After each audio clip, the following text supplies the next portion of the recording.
عرفينا بقى بمعاليكي. والنهارده حزب حماة وطن فعلا قالوا النهارده ان اليوم السادس وشغالين شغل حلو. تقولي ايه الخامس؟ قايلين السادس. تقولي ايه النهارده معاليكي وحضرتك بتقولي انت في امانه الامانه المركزيه هنا في القاهره؟ علاقات عامة القاهرة، أنا شاذة منصور. علاقات عامة القاهرة.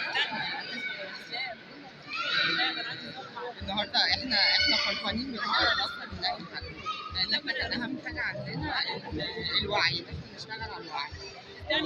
ومفيش أحسن من إن احنا نبدأ في تصنيف النشء اللي طالع، لأن احنا مهما عملنا لازم نسلم كل اللي احنا بنعمله، نسلمه الجيل يعرف يستلمه مننا ويعرف يقوم بدوره. فكان لازم نشتغل على الوعي، على بنجيب لهم الكتب لغايه عندهم عشان خاطر بص يمكن يعجبك. احنا افتقدنا نقطة القراءة، السوشيال ميديا ما خلتش عندنا الواحد قادر يتكلم ولا يقرا، على طول ماسك تليفونه يتصفح. احنا من خلال المعرض بندعم الناس تاني للقراءة للجميع.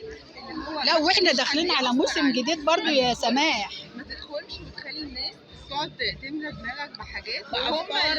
هم اللي حاطين وعايزين يقولوا لك حاجات معينه. لا انت ثقف، بص انت عايز تقرا، بص لو عايز تعرف معلومه المعرض رجع لنا القراءة تاني.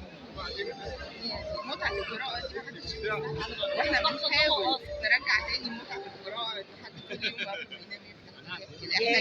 احنا افتقدنا لو بدأ ما عادش حد اصلا، ما عادش وقت يا دكتوره.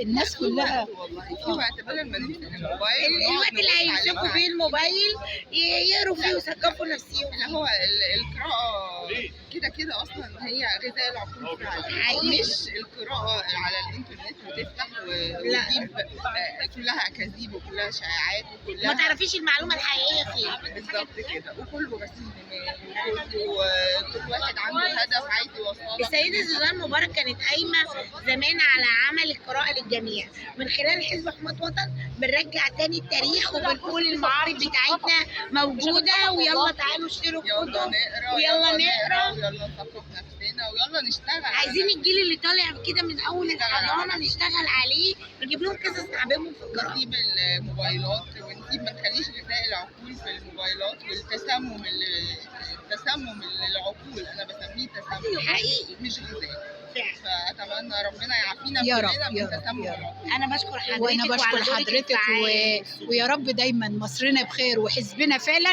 يبقى المناره ويبقى رقم واحد في كل الاحزاب. سعدنا بيك.